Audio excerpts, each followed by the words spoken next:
Via Thanatos, o l'elogi del suïcidi. Sí, en aquest llibre trobarem ja un elogi del suïcidi. Final.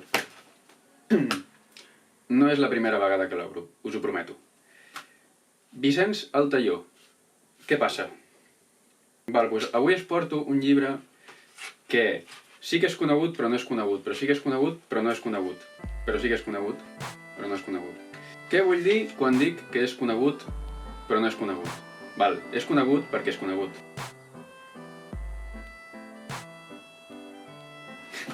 Gràcies. No, vull dir que és conegut perquè és Vicenç Altaió, això tots ho tenim clar. Què passa? Que no és conegut perquè, si fos conegut, s'escriurien unes altres coses.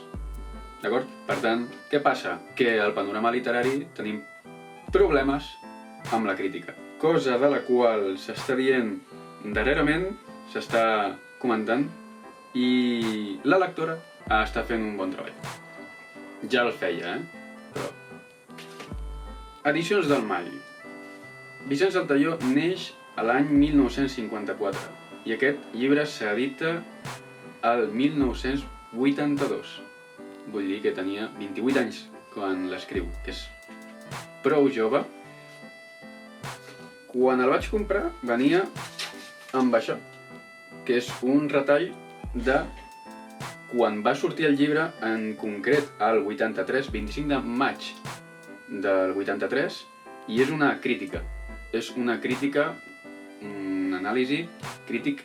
Me'l vaig llegir i bé, estava bé, el situava una mica en context, però no em serveix per aquest anàlisi, perquè aquest anàlisi l'estem fent ara. Què passa? Que, bé, com podeu veure, me l'he mig escrit. Hi ha parts que va ser tatxades i ara us explicaré per què. Aquest llibre té coses especials, d'acord? Els primers capítols, o els primers poemes, no sé com dir-ho, a mi em semblen capítols més que poemes, però em vull centrar en les idees, perquè una anàlisi formal del llibre és... Els dos primers poemes són prosa i la resta no és ben bé prosa poètica, és en format poema, però no hi ha rima, no hi ha res més. I aleshores consta de 22 poemes, cosa que és prou clàssica avui dia ja, com una espècie de cànon, i un d'ells, que es diu Conciliàbul de poetes suïcides, no és en si mateix un poema, o si ho és una varietat experimental. Jo diria que no és un poema. És una nota a peu de pàgina convertida en una pàgina completa, i és una menció a poetes suïcides. Hi ha sobretot Gabriel Ferrater, hi ha Jimi Hendrix, poetes suïcides, hi ha Hölderlin, Catull, Empèdocles, Paul Celan... Bé, ja m'entenem. Per mi, la substància gran, grossa d'aquest poemari són els dos primers poemes, l'elogi del suïcidi i el conciliàbul, que he dit, de poetes suïcides. A mesura que aquest vídeo avanci, anireu veient uns subtítols que seran, per mi, els highlights o aquells versos que a mi més m'han agradat de tot el llibre. Potser us lia una mica amb el que estic dient, perquè exactament no diré el que estareu llegint a sota la meva cara, però munteu-vos-ho com vulgueu.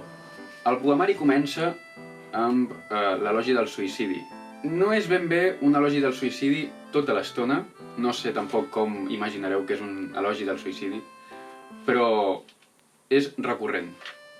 No és una construcció que acaba en un elogi, no és un elogi de primeres, és de tant en tant m'agradaria suïcidar-me.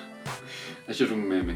Comença com si estiguéssim parlant d'una cosa informe, d'una cosa que no és cosa, d'acord? Comença amb una mena de buit en el que la qual cosa ja estem acostumats en la poesia d'avui dia. El buit és un símbol, és un signe molt recurrent a la poesia catalana d'avui dia. En aquell moment entenc que no. Si algú em vol corregir, s'accepta. I comença com en una espècie de situació una mica emboirada, una situació, una nuvolositat a la vista que no deixa veure res, un quasi naixement, o un prenaixement. No? Si estiguéssim a la panxa del nostre progenitor, el que veuríem, que no veuríem res, però si poguéssim pensar. Tanmateix és una mica surrealista al principi, evidentment. Se suposa que quan neixes no coneixes a la Marilyn Monroe, però aquesta persona sí. Just al principi ja començaríem a entendre el que significa la mort en aquest poemari. El narrador es queixa de que han pintat a la mort de moltes coses que no és. No? És com una defensa, com un rentat de cara. No? Vol fer-li un rentat de cara a la mort. La mort no és allò de què s'ha parlat normalment, sinó que és això que ara diré.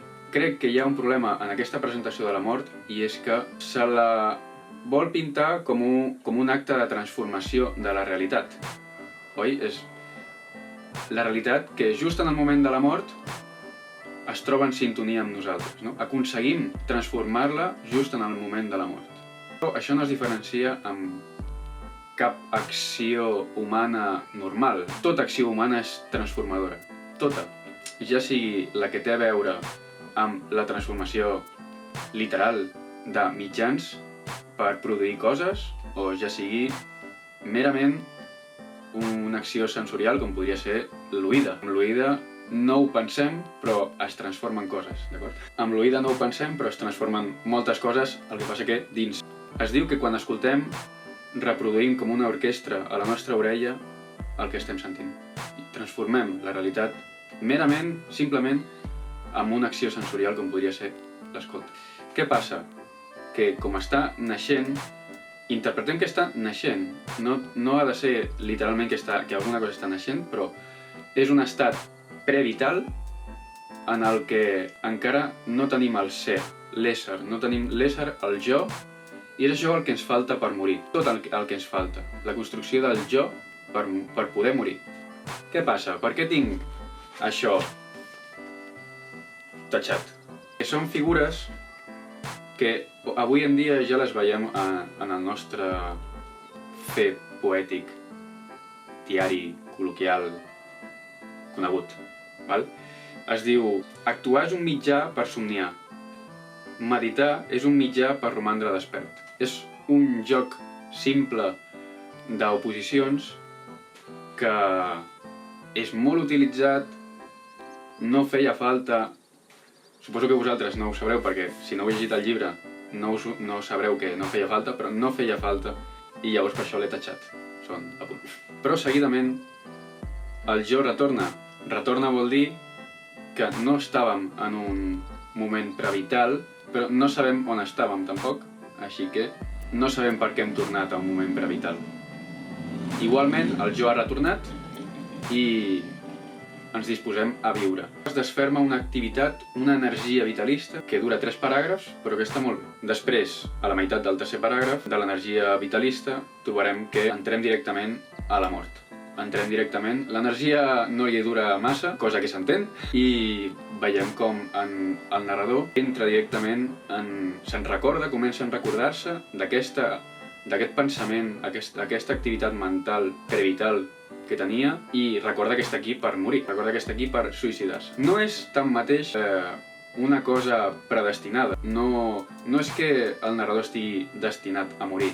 Trobarem a la pàgina 14 on hi diu que el suïcidi ha de ser una vocació. També hi diu més endarrere que es vol assegurar l'ésser de la mort, és a dir, que el vol abstraure de la mort. Això podria connectar-se amb l'inici, és a dir, potser aquesta activitat prevital era el després d'una altra mort i tot això és un anar i tornar i que és com una mena de nirvana. Que el suïcidi no és el suïcidi com l'entenem nosaltres, sinó que està parlant d'una altra mena de suïcidi. Mentrestant, va deixant versos com no escriguis mai sota l'imperi de l'emoció, deixa-la morir i aboca-la després, que em sembla molt adient pels dies en què ens trobem ara mateix en la poesia. En general, en aquest primer capítol, l'elogi del suïcidi, que el considero el més important, és un recorregut per coses que ja transitem avui dia a la poesia i coses que ja es transitaven com a cosa nova en aquell moment. Si féssim una crítica real en aquest llibre, no podríem tornar a dir aquestes coses, o almenys no les diríem de la mateixa manera com passa ara mateix. El conciliàbul de poetes suïcides és, de fet, una mena ja d'epíleg. Per què dic epíleg? Perquè és el després de l'elogi i menciona aquells autors suïcides als qui alguns d'ells els hi dedica un poema. Visualitza el seu acte de suïcidi i el transforma en el suïcidi que ell està narrant. No només relaciona els seus suïcidis amb el seu, sinó que a més els transforma. Canvia l'aparença dels suïcidis d'aquests autors i els converteix en el suïcidi que és un anar i tornar, que no és el suïcidi que tenim nosaltres al cap. En aquesta mateixa direcció tindríem un elogi del suïcidi d'Empedocles, de Hölderlin, de Lippo, de Gerard de Nerval, de Paul Celan, de George Rouault, de Jimi Hendrix, i efectivament, dos poemes finals, que són Ella també, La vida és una i tu l'expliques, i La vida és una i ella també és un, que són dos poemes surrealistes acompanyats d'un epígraf on se serveix d'una cita de Lacan per explicar i dirigir aquest poemari a unes persones en concret i a unes imatges en concret.